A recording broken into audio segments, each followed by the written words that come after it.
Hello, everyone, and welcome to the Happy Time Craftcast. My name is Joleen Emery, and I am your host. And I'm flying solo today, but that's totally okay. It's gonna be awesome. We have a lot of awesome stuff to get to. So I want to thank you for being with me, no matter where you are. If you're listening on iTunes, hello, or if you're with me on Facebook or Instagram, Twitch, LinkedIn, or any of the other places that we are streaming to. Thank you so much for being here. I am super, super glad that you are. All right, so on today's show, this show is dedicated to the basics of book folding. And I have a whole lot to say on the matter. And I am also going to be providing you with some examples. So, and there's also going to be a time to ask me anything. So if you'd like to put your questions in the comments, I'm going to do my very best to get to absolutely everything. All right. So with that, why don't I start with the question that I get the most often? And that is, where do I get my books for my book folding? So if you Google, books in landfills, or what is our number one source of waste in this country, the first one surprises a lot of people. It's food waste. Food waste is the biggest problem in our landfills. And then after food waste, it's plastics, which is no surprise. I kind of thought it would be the other way around. And then the third thing is paper. So paper represents a really big problem in our landfills. And lots of times people get really angry with me for using books as my medium. And the thing that I have to say about that is I appreciate what you're saying and I hear you. But if you think about it logically, it would be impossible to keep all of the books that have been published and printed. Like, that just doesn't make sense. It is impossible for us to keep everything. And while books are special, I think what happens sometimes is folks mix up repurposing books with something like book burning or book banning. Completely different issues. And so if you talk to, somebody who has access to a lot of books, like a teacher, a librarian, somebody who works in a college or university, somebody who manages the church library, they're going to tell you that oftentimes they just have too many books. And how I got started actually in book folding is my local library saved books for me that they couldn't sell in a book sale, that they couldn't give away. And then they ultimately didn't have really anything that they could do with it. And so they ended up throwing them in the garbage. So my library in my hometown, first they try a book sale, then they try to give them away. And if they can't give them away, they put them in a special spot, hold them for my mom. My mom picks them up and my mom brings them to me. So, it's not like I'll use I statements. I'm not taking books out of the hands of folks who need the reading materials. I use books that are headed for the garbage, or are already in the garbage, or are too far gone to be donated. So where I get my books, I have cleaned out some pretty stinky basements. Every time I'm at a yard sale, I stop by the free bin, that's at the end of the driveway, and I look in there. I tell everybody, and lots of people in my community know that I am a book and paper artist. And so it's not uncommon for tubs of books to just end up at my house. And I'm really, really grateful. I also have a really great recycling center not too far from me, where they separate hardcover books and paperback books, and they are going to recycle them. So they're basically in the garbage. And so every now and again, I will find something in there that I can make into art. So those are the places that I get my books. I also have had people stay at my bed and breakfast and see the way that I use books, and they bring them to me. or they tell me about them. I even had one person, oh my gosh, she it was NPR, Minnesota Public Radio, did a little feature on us for art hounds. And this lovely woman heard about what I do, and she was from Minneapolis, and she drove 2.5 hours to bring me 14 boxes of books that she was going to throw into the garbage. So if you want to get into book folding, I think you just need to tell people that you are interested in it, and look in the places that I've looked. And then the other thing is, and this is a little bit controversial, but I'm going to go ahead and say it. If you buy a book and you want to fold it and make it into art, you can do that. It's your book. And, I don't think you need to feel bad about that. It's kind of like, like a good analogy for me is I have a ladder in my home that I use to put blankets and quilts on. It's not designed for that, but that's what I use it for. And I bought it and it's mine, and I can really do whatever I want. So if you buy them, I think that's okay too.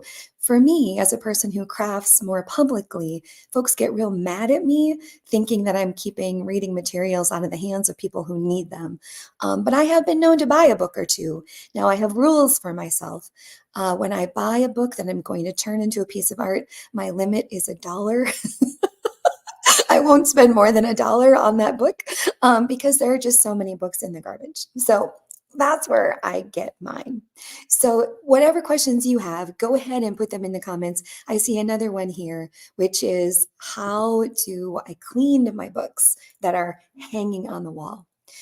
Well, we have a Black & Decker Dust Buster Mini, and I'm not sponsored or supported by the Black & Decker people, even though I kind of think I should be. Like, I talk about this machine all the time, so what's a girl got to do? But anyway, so Katrina, I'm so glad I got you started into folding books. That's awesome. It's a little bit addictive, yeah?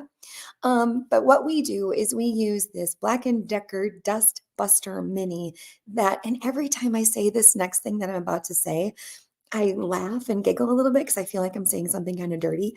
I guess you hear what you want to hear, Joleen. But anywho, the Black & Decker Dust Buster Mini sucks and blows. I'll just leave it at that. Okay, so so what we do is I crack myself up. I'm just a juvenile, basically. But it's almost like a leaf blower in a little baby, intensity. And so we are able to clean books that hang on the wall a little bit better. Beth, I know, right? But anyway, that's what we do. Or we have little, not feather dusters, but they're more like a silicone, really thin. It looks like a static tail, kind of. I don't know how to describe it very well, but I can use those and gently go over the covers of our exposed pages to get them clean. So more often, what I see in some of my projects where I have hot glue is I can see dust on the hot glue and not necessarily on the pages.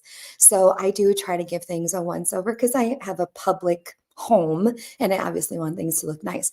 But the other thing is like nobody's eating a meal off of these books. So, dusty, cleanly, I clean them just how I would clean any other little knickknack in our home. Katrina, I'm looking at some of my comments for those of you who might not be able to see them. And Katrina said, I just did a great commercial for Black & Decker Dust Buster Mini. I know, right? And I do this all the time. Beth asks, how do you keep the side of the book to the wall when hanging them on the wall? Okay, so Beth, that is a super great question because I also get that question a lot all the time, which is how do I hang my books? So there are two ways that I think work the best. And then there's a third way that I don't really do because I don't really like it, but I will explain all three to you. So when you are going to hang your folded book, which is a hardcover, right? And you want the covers of the book to be flush against the wall. What I do is I bring the two covers together behind the spine, creating a little bit of space between the book jacket and the spine. That allows me enough room to get in a 3-hole punch, or if it's just too tight, an X-Acto knife. And I make a little baby hole or a little baby slice, depending.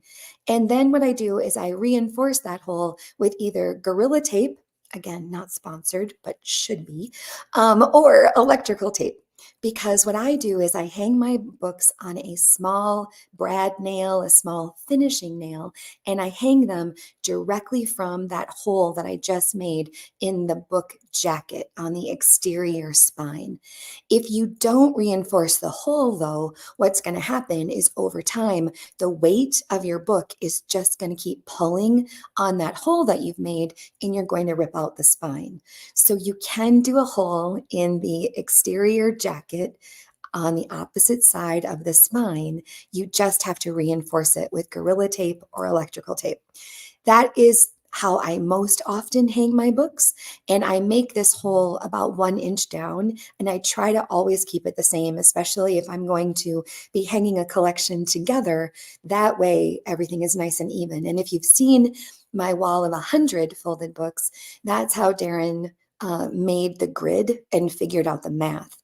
So in my installation, my books that hang are equidistant in all of the rows. And we did that because we used the exact same book, Reader's Digest condensed, 574 pages. And then I put the hole in the exterior spine in the exact same place. So as they hang on this grid, everything lines up and it looks really good. So that's the first way. The second way that I do it is I take florist wire and I run the florist wire through that exterior spine. So holding the two covers together behind the spine, so it creates a little gap. I run the florist wire down through that gap, and then I bring it up through the exact middle of the book, and I cinch the wire and I make a little loop and I hang the book from that loop. Now, I do that in cases where I don't want to punch a hole in the spine, or I kind of want to see the wire sticking out. And I've done that in an installation in my home, in my living room. So you can see the wire, and I made it kind of long and I left it kind of curly Q, and I like that look as well. So florist wire through the spine, it's almost like you're making a little basket for it to hang in with this florist wire. So that's the second way.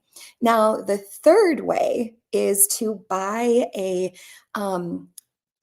plate hanger on Amazon, and you just, it's got teeth at the top and the bottom, right? And you clamp that onto your book and you hang your book by the plate hanger. This is not my preferred way to do it because the book doesn't hang flush against the wall. It kind of leans forward a bit, like you're standing on a balcony looking down. And I don't really like that look. I like them to be flush against the wall. And that's why I prefer to do the previous two ways. But you can use the plate hanger. I don't like it very well. But that's a really great question. Thank you. Thank you. Thank you very much. And there's another one in the comments. Thank you, MW. You're new to book folding, okay, and doing MMF. Bless you. I appreciate artists like that, absolutely, because for those of you not familiar in book folding, MMF means measure, mark, and fold. So MMF artists, what they do is quite literally, they measure every single page in the book and they make a little two little marks, maybe more, and they fold their pages to those marks. And this is how you get words or images or pictures of people or really fun, unique shapes. MMF is art and math, art and science. And so I admire folks who do that. I don't really do that, only because anything too prescriptive doesn't really interest me as much as free form, just kind of making it up as I go. But for those of you who do like MMF or you want to try it, there are actually some really great resources for MMF. There is it's an app, and I think it's called Wonderlust or Wanderlust. I will put it in the show notes when I figure it out for sure. But what you're able to do is it will generate your MMF measurements. And so you can, get a heart or dog paws or cat paws or something, and it's really very cool. I'm not the expert on that stuff though, because I am more pattern based and abstract, or I even really like to do what I call exploding books.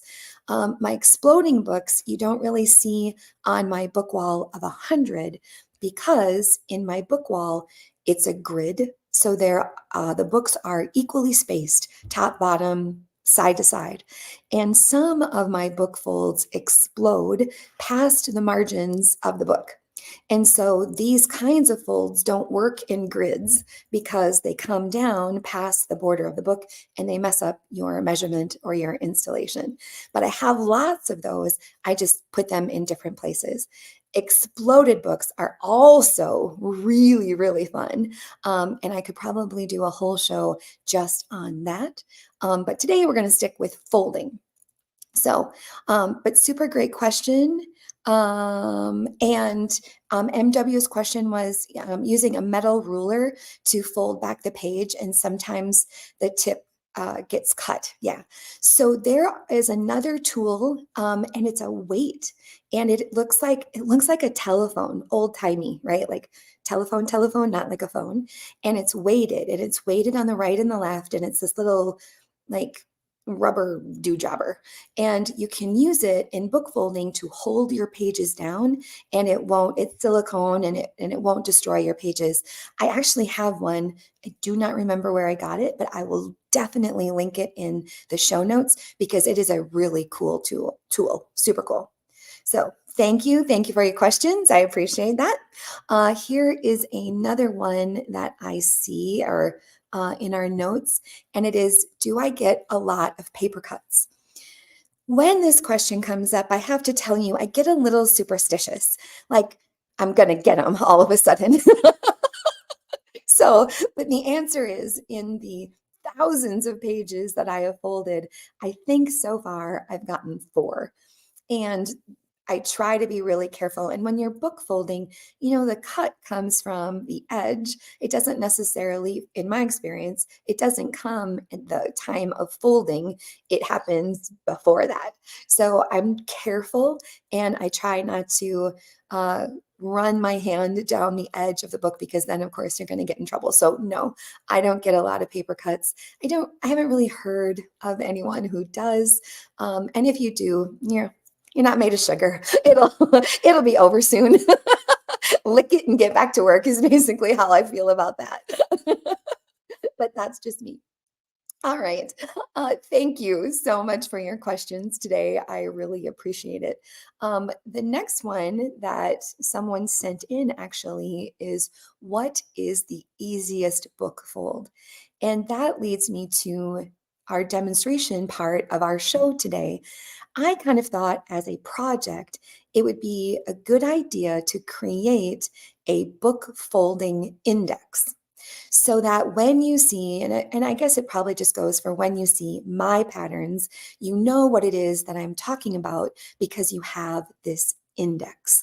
So what I'm going to do is I'm going to switch my view for those of you watching the video, so you can see my hands.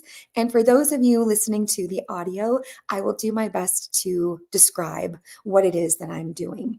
So here we go. We're going to switch to this view, and you don't want to see my computer, so I'll set that there. All right, you can see that I'm sitting on the floor. There we go. Okay, so I am using, of course, a Reader's Digest condensed book. This is my favorite in book folding because it's always 574 pages. If it's not, it's rare. It's very, very rare. So, I mean, sometimes it'll have like 10 extra pages, but for the most part, $5.74. And that's why they look so great when they are on a shelf or, shoved in a fireplace like mine. So let's start with what is the easiest book fold. So I'm going to get these first 2 pages out of the way. They're bound differently. So I usually just skip over those or rip them out later. But the easiest fold is the silo. So the silo is picking up one piece of paper from your book, folding it in half. And there's only one way you can fold it in half, right? Because of the way that it's bound. And that is going to be in portrait mode, right? You fold it in half and you make a crease. This interior spine of the book is called the gutter. So we fold it into the gutter and we make a crease.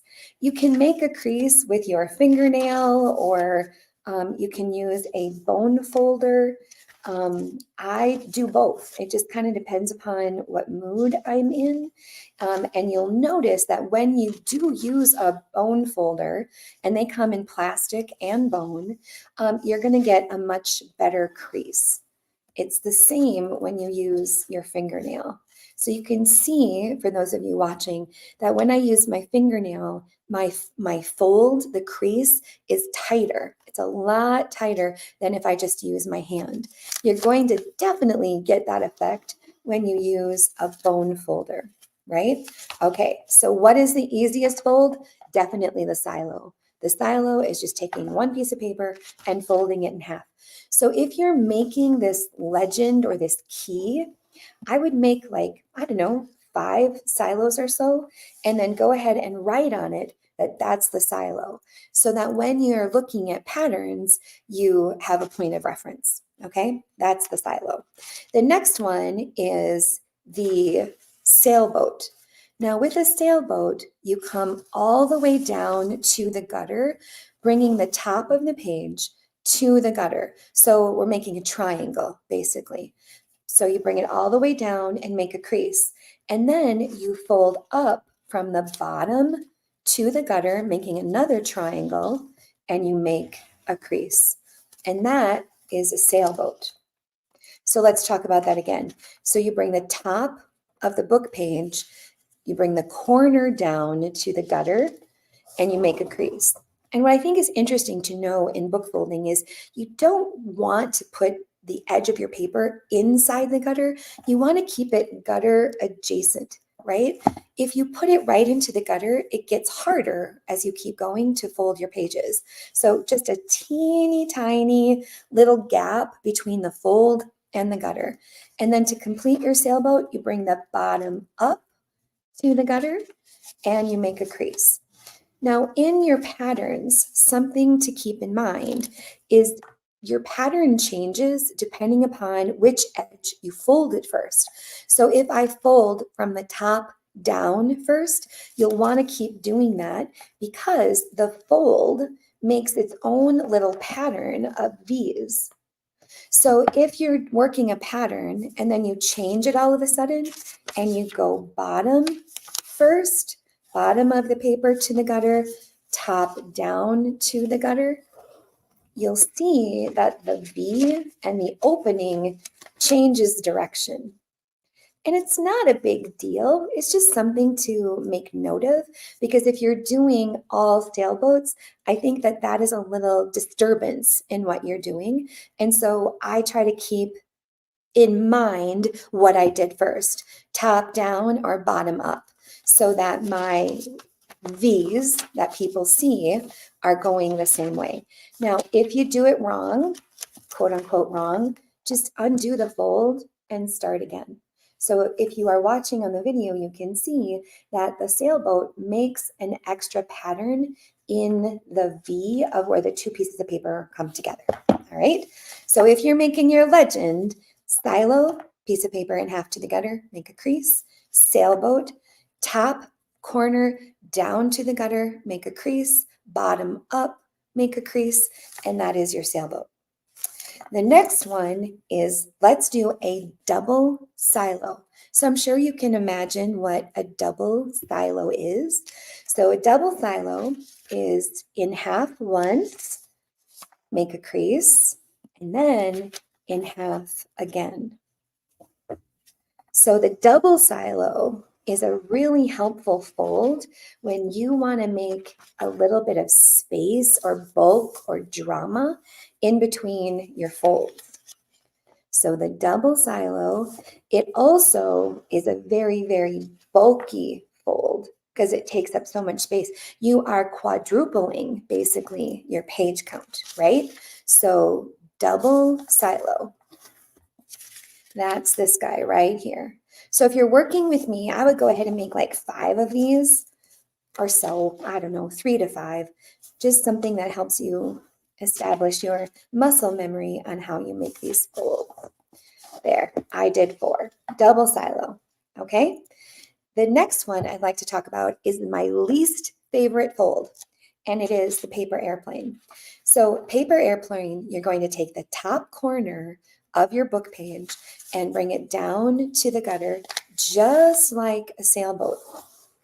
And then you're going to pick up the flap, the edge of that triangle, and bring the edge of the triangle over to the gutter. And you've got a paper airplane with the fin going down. So the paper airplane with the fin going down always starts by bringing the top edge of your book paper, the whole edge down to the gutter, make a crease, and then the crease that you just made is what you pick up and fold that over to the gutter. Paper airplanes are my least favorite because as you get going, they increase the page count so much that it's really hard to get your fingers in there sometimes. So that is a paper airplane with the fin going down. So if you want to make a paper airplane with the fin going up, reverse what you did. So you're going to bring the bottom edge of your paper up to the gutter and make a crease. And when I say gutter, remember, I mean gutter adjacent. Don't try to stick it all the way in there because you'll also rip the edge of your book, and it's not a big deal, but it doesn't look very cute. All right, then you take the crease and you fold that up to the gutter. And now we have a paper airplane with the fin going up. So it's opposite, right? So if I want the fin to go up, I start at the bottom. Make a triangle, the whole edge comes up to the gutter, and then the crease comes up to the gutter, and we make a crease. Paper airplane, fin going up. Just paper airplanes, like alternating paper airplanes, make really, really cool book folding patterns. So I like how they look. I just don't really like making them. So there is a, what's my least favorite? The paper airplane is my least favorite. It's just a little bit fiddly. Okay. So now we move on. So we've got silos, sailboats, double silos, paper airplane with the fin going down, paper airplane with the fin going up. So now let's talk about high sailboats. So high sailboats are when you want to make a triangle, but you don't want it to be so deep that you can't see the point. So you are going to fold your page into a triangle where the tip of the paper is at the edge of your book. So you kind of have to eyeball this one because sometimes you need that triangle to be taller than the sailboat. So it's just a high sailboat. Don't bring your fold all the way down to the gutter. Make sense? Let's do it again. Something that I do sometimes to help me make sure I get my points in the same place is you can make a little line on your book so that you know that your point is going to end in the same spot. So this is the high sailboat. Sometimes too, I just look at the text on the page and I make sure that I match it from the previous one. So high sailboat. Keep the point at the edge of the page, the edge of the book. You don't want to fold all the way down to the gutter. And that is the high sailboat. Really, really helpful fold in all kinds of things. The next one is what I use when I make the lantern folds or the lantern designs.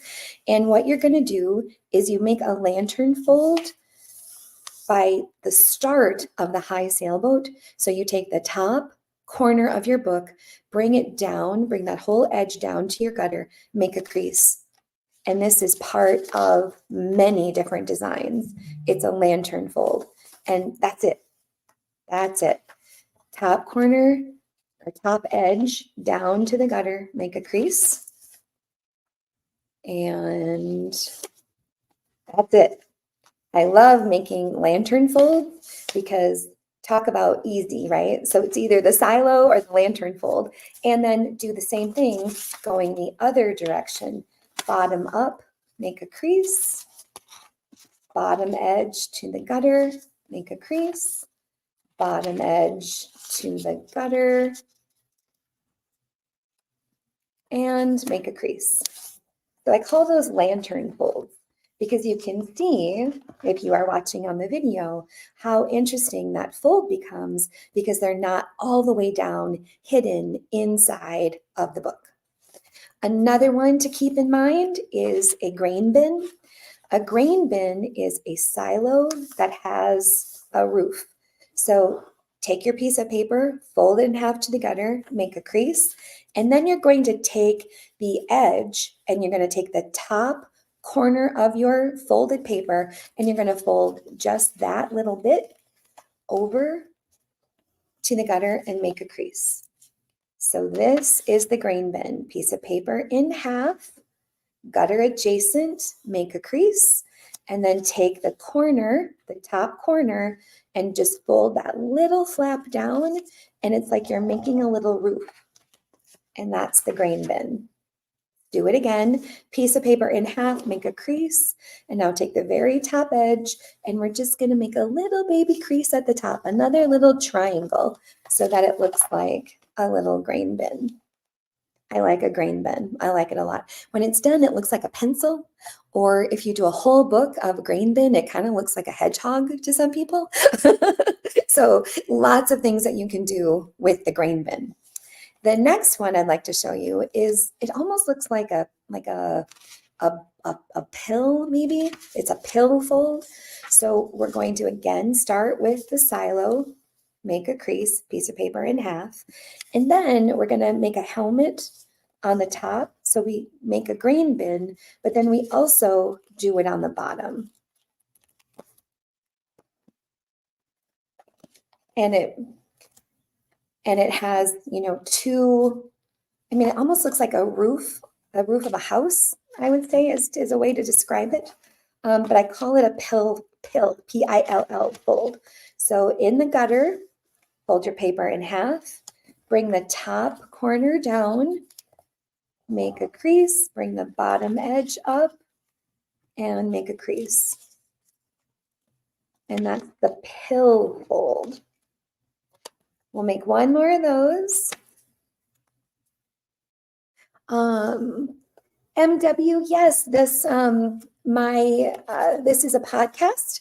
So if you subscribe on iTunes, you'll be able to hear it later. And it will live on YouTube forever. So there'll definitely be a way to watch it back. All right, so that's the pill fold. Another one that's fun to try is you are going to make, it's almost like a broomstick. You're going to take the top corner, fold it on over to the gutter and make a crease. And then you're making a paper airplane. But when you get to the bottom of the page, we're going to get rid of the fin. So you fold the fin over the edge of the book and you tuck it underneath so that we're hiding the fin. Let's do that one again. So top corner, bring it down to the gutter, just like you're making a sailboat. And then we're making a paper airplane, bring the creased edge over to the gutter, make a crease, and then fold the fin over the edge of the book, and then tuck it underneath the crease you just made. And it's almost like, I mean, it's a form of an airplane. I guess I've started calling it a broomstick because if you do a whole book of this particular fold, it looks like a witch's broom. So that's why I call it the broomstick. Let's do one more. Top edge down to the gutter, make a crease. The crease comes over. We've got a paper airplane. Take the fin and crease it over the edge of your book and tuck it up and under. Now, of course, you can do that fold going the other direction, of course, and you'll get a different result. So the bottom edge comes up to the gutter, make a crease, and we're just making a paper airplane with the fin going up. But now tuck your fin, pull it down over the edge of your book, make a crease, and then fold it under. And now you have your broomstick going the other direction. Kind of cool, right? I love it. I love it. I love it. Okay, so what questions do you have for me? Anything so far? All right. So what happens then when you take these folds and you can mix them and match them, and you can just vary the way that you do your patterns. So the example that I have today and the project that I have for you today is one of my favorite patterns, and I call this one the corset. Now, the corset has so many variations because you can change the number of folds that you do, and it will change the outcome entirely. So for those of you listening on audio, the corset is a collection of silos and paper airplanes with the fins going up and the fins going down. So this pattern, right, it looks complicated, but here's the pattern. Remember this or write this down. You're going to do 5 silos, and then you're going to do 5 paper airplanes with the fins alternating. So fin down, fin up, fin down, fin up, fin down, and then 5 more silos. That's the entire pattern. The pattern is 5 silos and then 5 alternating paper airplanes, fin up, fin down. Do you ever just look at something and totally forget the name of it? That's just what happened to me. And that's how you get the corset. So now imagine if you did 1 silo, paper airplane, fin going down, 1 silo, paper airplane, fin going up. And that is how you can just get so many patterns by knowing so few folds. So this is a version of my corset. And I hope you try it, and I hope you love it. I don't have this one in my wall of 100 because it has the problem that I was telling you about when you hang your books in a grid. So because of the paper airplane, my fin goes below the border of the book at the top and the bottom. So when you hang these, you have to be thinking ahead a little bit on how are you going to make sure that they don't crowd one another because the fin is going off the edge. This book has an amazing view from the top and the bottom. So the sight line on the corset is amazing. So with your legend or your key of book folds, and friends, there are even more. Let's go back to that. But I just wanted you to have a project for today, and the project is variations of the corset. Now, if you make this, oh my gosh, you have to show me because that would make me like super duper excited. All right, so let's come back and let's talk about a few other folds for your legend. Another one that I really like is something that I call the pinwheel. So a pinwheel is taking, let's say, 10. We're going to take 10 pages and we're just going to tuck all 10 pages together into the gutter. And we do that by bringing the top edge of 10 pages, fold them down to the gutter, and the key is you don't make a crease. You just leave it like that.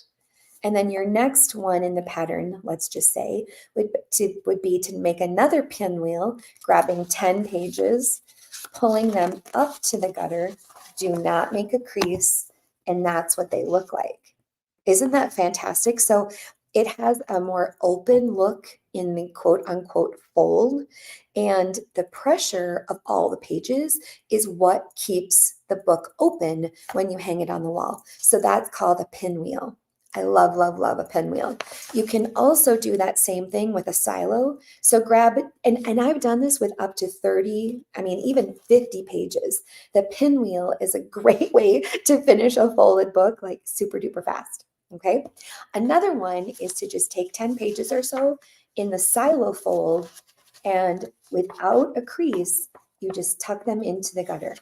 And you can make flowers this way, and you'll have a completely different element because what you're leaving out is the crease. So that is what I would call a flower fold, because you're not going to make a crease and it's going to stay just like that. Okay. Another version that I like to make is, it is a version of paper airplane.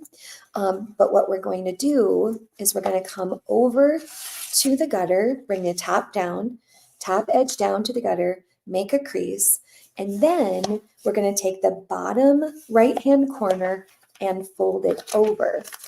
So it's like a grain bin in a way. It's just got a different shape to it. And this one looks really cool if you do like 10 of them and then you do 10 of them the other way. Let me show that to you again. So we're first going to start with our triangle, top edge down to the gutter, make a crease, and then that bottom, the bottom edge of the paper, bring that over to the gutter and make a crease. It is similar to the grain bin, but we have a steeper angle because we did a whole triangle and not just a little baby triangle. Okay. So it's a modified grain bin and it's a modified paper airplane. And oops, I even did it wrong. So the top edge of the book down to the gutter, gutter adjacent, make a crease, and then this bottom side over and make a crease. Pretty darn cool, right? So look at how many is that just to even get you started.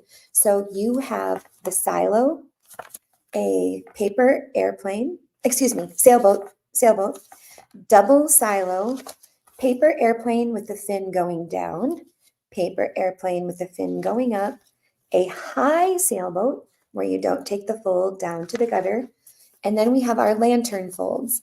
Lanterns are just triangles, keeping your paper actually pretty large. So triangle, top edge to the gutter, and that's it. The lantern fold going the other way, bottom edge up to the gutter, make a crease, and that's it. And then we have our grain bin, and then we have a pill, and then we have broomstick with paper airplane, but you get rid of the fin, and a paper airplane where you get rid of the fin. And then we have our pinwheels, 10 or so, maybe even more pages folded down from the top edge of the book and into the gutter, and you do not make a crease, you just tuck. And then our flower fold, same thing, but it's a silo. You just take 10 pages, tuck it in. And then we have our modified grain bin, modified paper airplane, where we just get a deeper crease. So with that, mix and match, and you can make all kinds of things. You could do a whole book of any of these patterns and it would look awesome. Or you can mix and match, or you can look at any of my patterns that I have posted.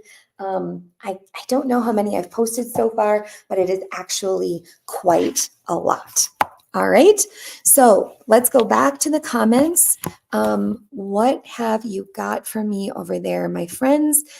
Any questions on what we just did that you would like to talk about? And while you are doing that, one of my favorite segments on the Happy Time Craftcast is talking about good news in the world of crafting. And I found an article and it's an old one, and I will be sure to link it down in the show notes. But the name of the article, it's from CNN, and it is "This is Your Brain on Crafting." It's old. It's old. It's like from 2015. But what I love about this article, and it's definitely still relative, is in this article, it talks about why crafting is good for us. And not that I need any kind of justification or any support in what I do, because I am so far gone, so obsessed, and so incredibly happy when I am making something. But in this article, they talk about how crafting has effects similar to meditation. And when you're crafting, you're able to get into basically a flow where muscle memory takes over and you let go of stress, you let go of ever repeating patterns, and you kind of get lost and mesmerized in what you're doing. And so the effect on your body is similar to when you are meditating. And everybody knows that meditating is good for us, even though it's hard to achieve. Now, you may or may not know this about me, but I am a yogi and I've been a yoga teacher for, I don't know, 12 years. And I own a yoga studio, and Big Raven Yoga is one of my businesses. And I host yoga retreats and art retreats here on my property. And one thing that has always been a little bit out of my grasp, and I've kind of felt like a bad yogi, is that I've never really been able to connect to meditation. Like I haven't been able to quote unquote get there or achieve some kind of nirvana. And it wasn't until I started book folding that the two ideas came together for me. Because when I am book folding, particularly working on my collection of three-dimensional silos, and if you haven't seen it, I have about 150 silos in my collection, and they are all in a large installation together, and I think they look amazing. Mostly they're reference materials like thesaurus, dictionary, large textbooks, like 3,000 page books that are all together in my collection of silos.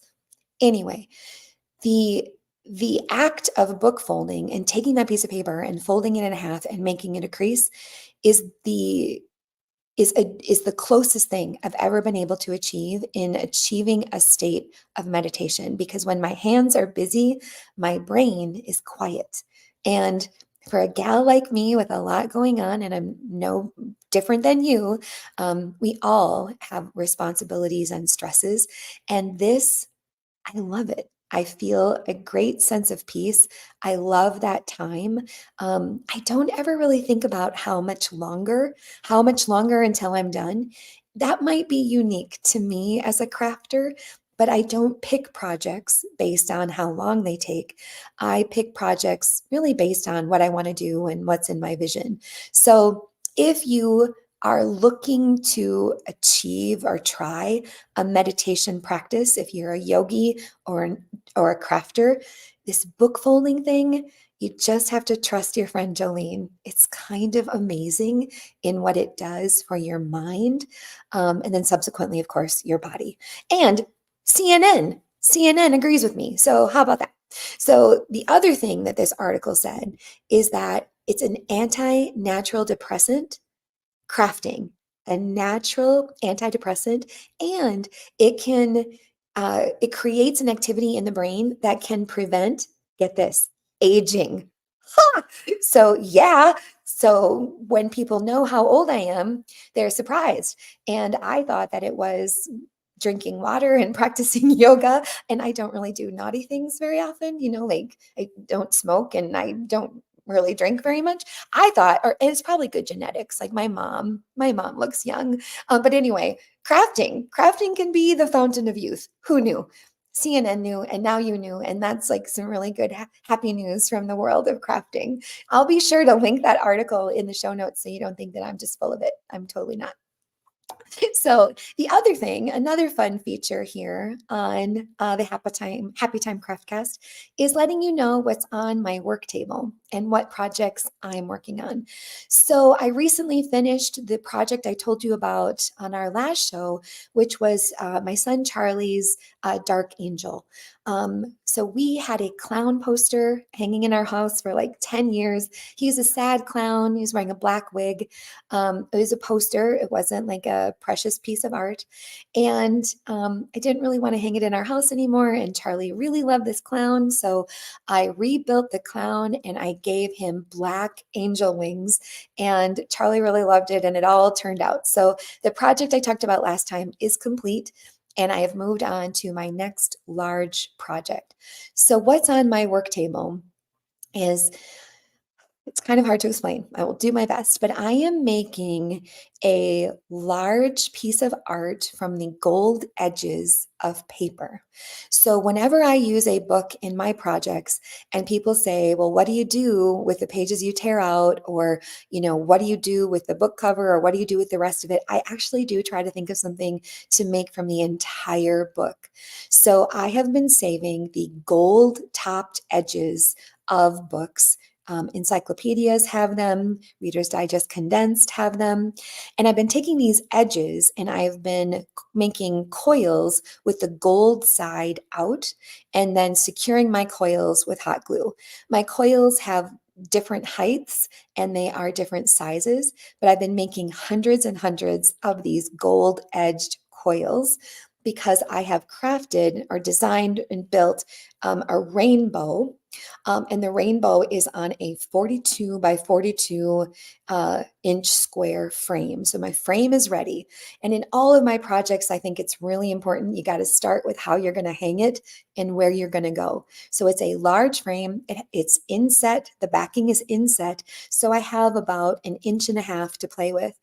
I built the rainbow out of 2 layers of cardboard, and the cardboard is a 2-inch strip, and it comes up and around and it makes the rainbow, and each section of the rainbow is this reinforced 2-ply cardboard.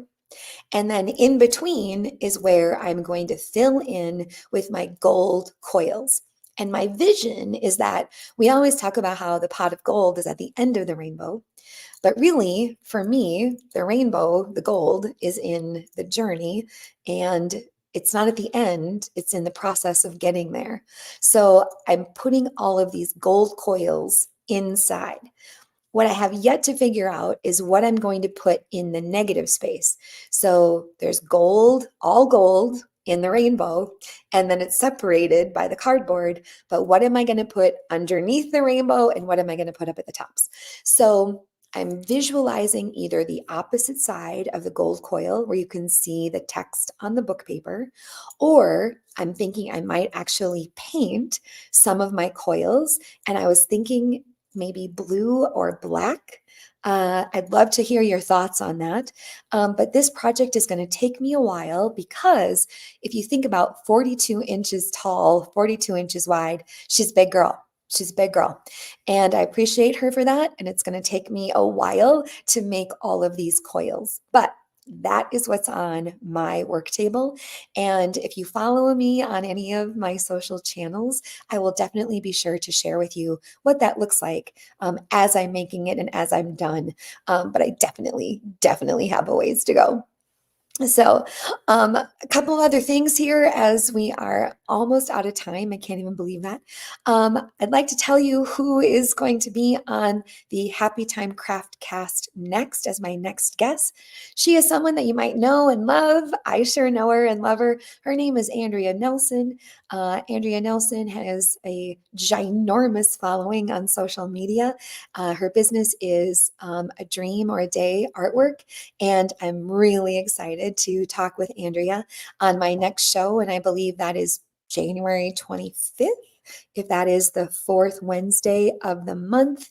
Let me just pull up a calendar. Like the things a girl should know before she turns it on. Oh, 24th, January 24th, where Andrea Nelson will be my guest. And so if you are a friend or fan of Andrea's, I do hope you will join us. She's one of my favorite people, and I can't wait to sit down and talk to her about all kinds of happy crafting things. So that's next time on the Happy Time Craftcast. A couple of other announcements from the world of Big Raven Farm and the things that I do. It was a big day yesterday for Darren and myself, my partner in all things. We finally got all of our registration pages done for the retreats coming up at Big Raven Farm. There are 13 of them scheduled for 2024, and you can register now. They're up and they're ready. Our first one coming up is we're doing a Valentine couples retreat. And before you think like couple, it's whatever couple means to you. It might be mother, daughter, might be a couple of friends, it might be partners, a husband and wife, a wife and a wife, a husband and a husband. It doesn't really matter. But it is going to be a gourmet dining experience. So folks come in on Friday where you'll be treated to one of our chef's amazing meals. Same thing on Saturday morning, a lovely, lovely breakfast. And then you've got Saturday on your own where we've got a bunch of excursions listed out for you and you can pick and choose your own adventure. And then another one of our chef's amazing dinners on Saturday night. And then we're going to take folks to our local distillery that we are so proud of. Optional, of course, to have a drink with the spirit in it or not. And then another lovely breakfast on Sunday. And that's our couples retreat coming up February 9th through the 11th. And then after that, it is crafting and cycling and beading. All kinds of stuff.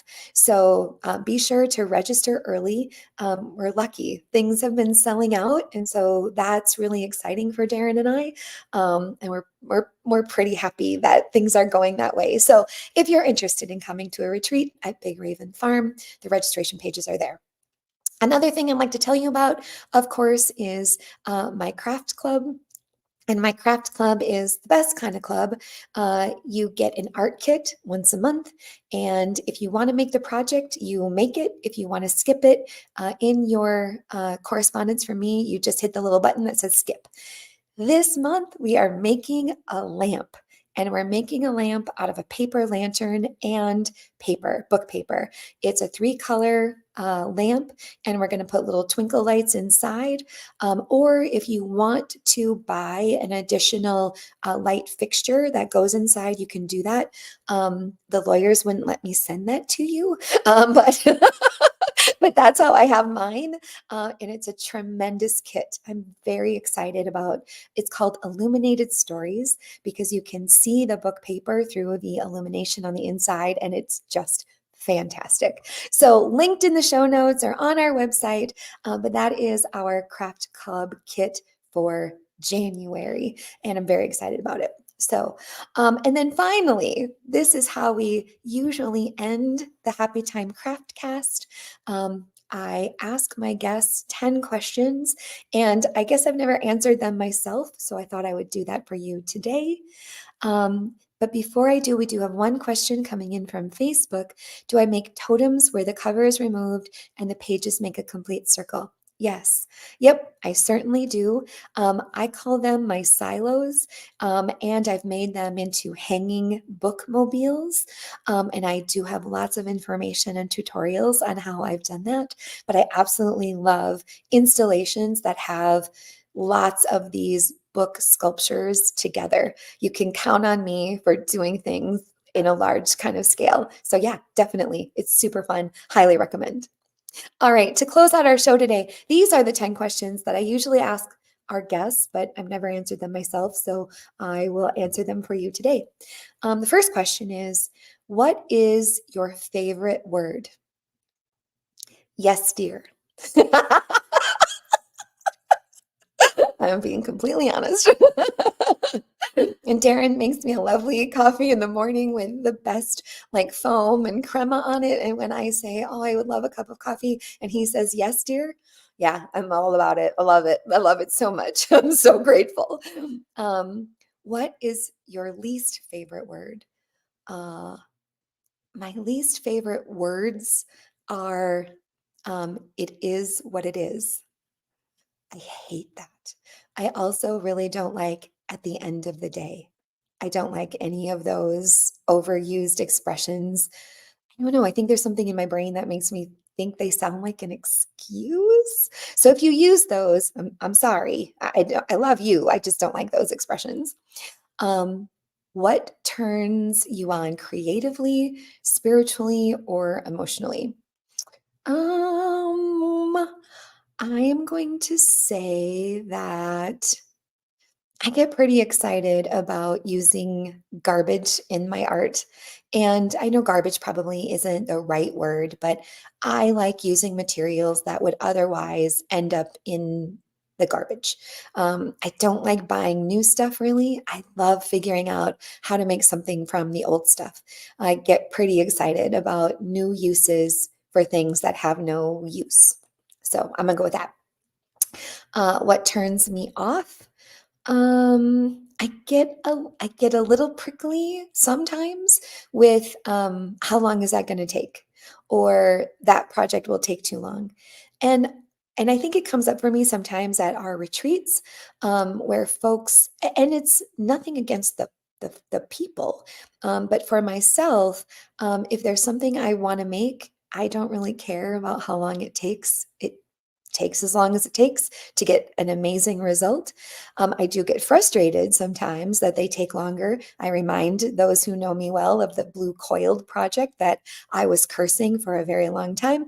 Um, but I get a little salty with how long does it take. It reminds me of kids in the car saying how much longer. Like, I don't have an answer for you. It just takes what it takes. My favorite curse word, um, the one that I say the most probably starts with an F, but it's not my favorite. My favorite is probably shitballs, probably, or something similar, similar to that. What sound or noise do I love? That's easy. I am probably going to cry. I'm such a baby. I love the sound of our kids laughing. I love it so much. It is just like the absolute best. So playing a family game or look at me, if you can see me. Huh, I'm so mushy. But yeah, our kids, the sound of our kids laughing. And we're empty nesters and our children are adults. And so when they're home and we're all doing things together, it could even be watching TV or playing a game. I love it. I absolutely love that sound. Oh gosh. Excuse me as I tear up. What sound or noise do you hate? This is also easy. I hate the sound of postnasal drip. If you are a person who makes that noise where you like do something with it, I really don't like that. And I want to harm you. I absolutely hate that sound. What profession other than mine would I love to attempt? Um, I think that I would have made a pretty good docent or a person in a museum or a person like an art museum or a person who takes people like art history person. I think that would have been a pretty cool spot for me, or maybe something with textiles or uh, yeah, yeah, that I would have been pretty good at that. What profession would I not like? Anything that involves poop, um, or garbage, or waste of any kind, or things that smell. No, no, no, that's not my job. And then finally, if heaven exists, what would you like to hear God say when you arrive at the pearly gates? This question I have answered before. And I would just like her to say, you did good. You did good. Yeah, that would be enough for me. So, all right. With that, friends, if you can believe it or not, the Happy Time Craftcast has reached its 1 hour mark. For those of you who have been with me live, thank you. Thank you so much for being here. I appreciate you. And for those of you listening on iTunes or wherever you get your podcasts from, thank you so much for that. I'd like to encourage you to sign up for our Happy Time Craftcast newsletter so you won't miss anything about our guests, where our guests are, or what's going on at Big Raven Farm, patterns, tutorials, all kinds of great things come out in our newsletter. We even give you, this month, we've got a coloring page. Next month, we're going to have some digital downloads that will help you in your crafting. So thank you so much, everybody, and I will see you next time when my guest is Andrea Nelson. Have a great couple weeks.